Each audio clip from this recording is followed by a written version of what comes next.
حقیقت میں صحیح اور مخلصانہ شعور پیدا کرتا ہے انسان کے اندر.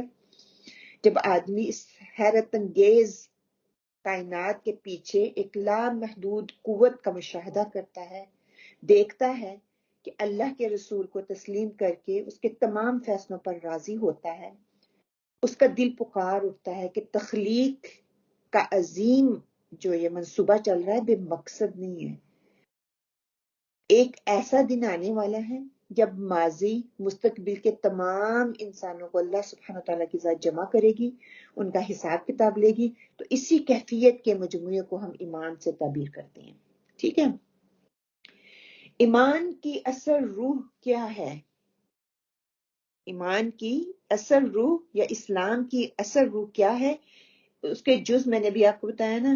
تو ایمان کا پہلا جز جو ہے وہ یقین ہے، کہ یقین کا آ جانا، اعتماد کا آ جانا، کہ ایمان کی اصل روح اعتماد ہے. یہ اعتماد ایک ایسی ہستی کے بارے میں ہے جس کو ہم اپنی آنکھوں سے دیکھ نہیں سکتے، اس لیے اس میں یقین کا مفہوم پایا جاتا ہے. اسی طرح اللہ سبحانہ وتعالیٰ کو اس کی تمام صفات کے ساتھ ماننے کے لیے لازمی ہے کہ ہم اللہ کے غضب سے ڈریں، اس کے عذاب سے بچنے کی فکر کریں. اس کے ساتھ ساتھ تقوی اور خوف کا ہونا بھی ضروری ہے. صرف اس سے ڈر جانا اور عذاب سے بچنا کافی نہیں ہے. انسان کے اندر تقوی ہوگا، خوف ہوگا، تو تبھی وہ اپنے آپ کو بچا پائے گا.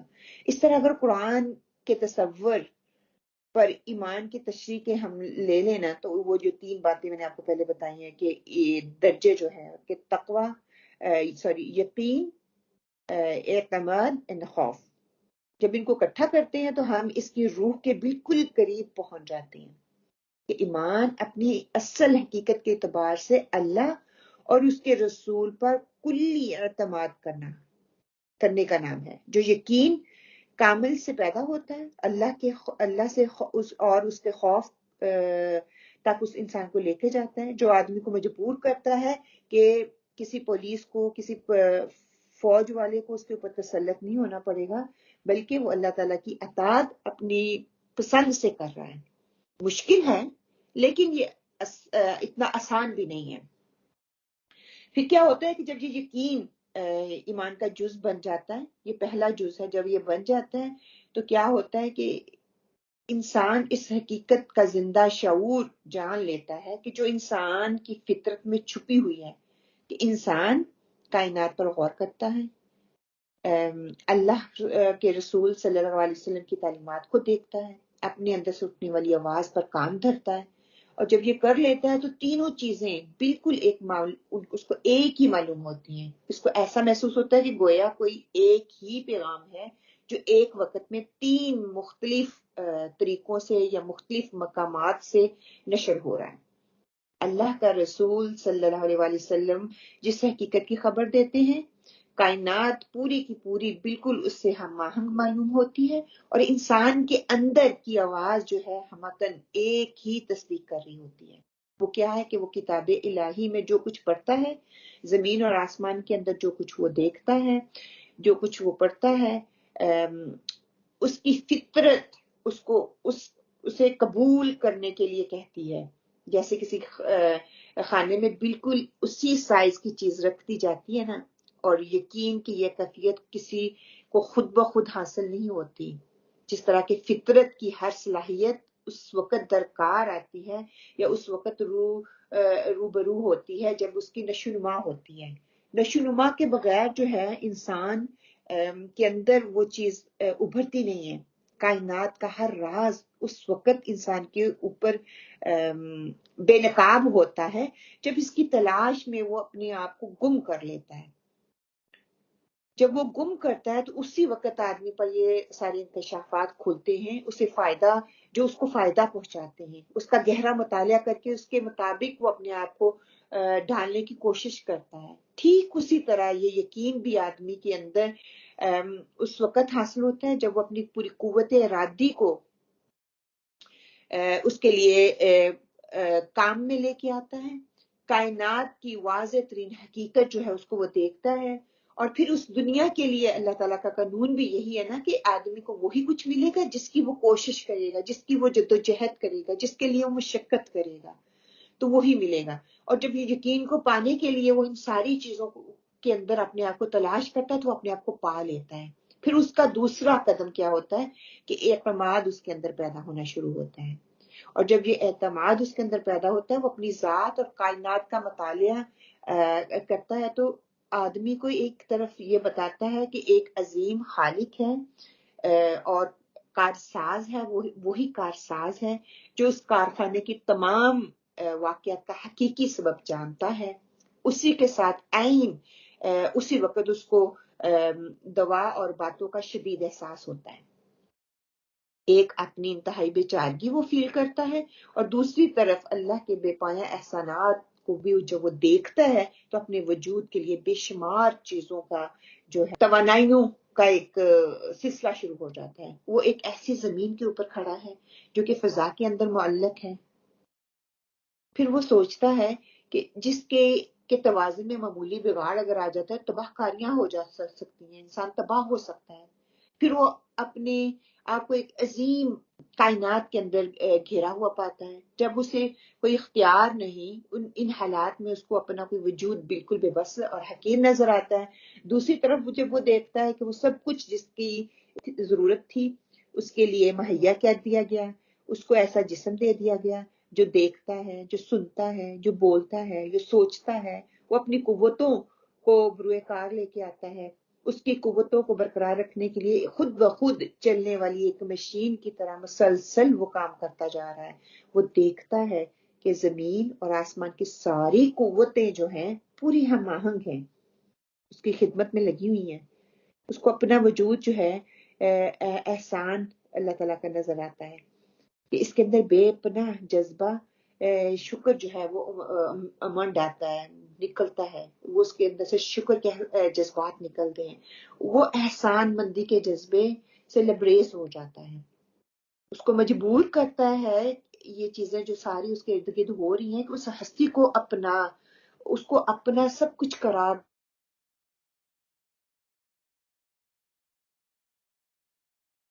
کا یقین دلاتی ہے، اور اس کو شدید احساس ہوتا ہے کہ بلند تر قوت جو ہے اس کی دستگیری جو ہے کر لینی چاہیے۔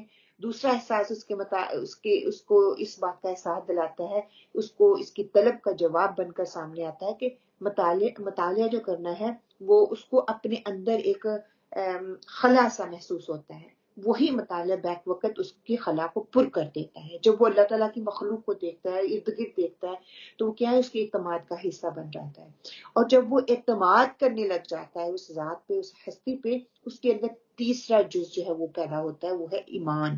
ایمان کا تیسرا جز ایمان نہیں بلکہ خوف۔ یقین پہلے کرتا ہے، یقین کے بعد اس کو اعتماد ہونا شروع ہو جاتا ہے کہ جو کچھ اس کے اندر چل رہا ہے اس کے اندر سے اور باہر سے وہی آواز آ رہی ہے۔ پھر کیا کرتا ہے، اس کے اندر خوف پیدا ہوتا ہے۔ یہ خوف ایمان کی ابتدائی دو اجزاء یعنی کہ یقین اور اعتماد سے الگ کوئی چیز نہیں ہے، بلکہ اس کا لازمی نتیجہ ہے کہ اس کی تکمیل جو ہے وہ اس کے اندر، انسان کے اندر خوف آئے گی تو اس کی تکمیل پوری ہوگی۔ ایک طرف وہ اللہ کو دیکھتا ہے جو کہ عدل اور حکمت کے خزانہ جو ہے، اس کے حکمت کا خزانہ ہے۔ دوسری طرف کائنات کو دیکھتا ہے، اس کا دل پکار اٹھتا ہے کہ اتنی بڑی تخلیق، اتنا بڑا منصوبہ یہ بے مقصد نہیں ہو سکتا۔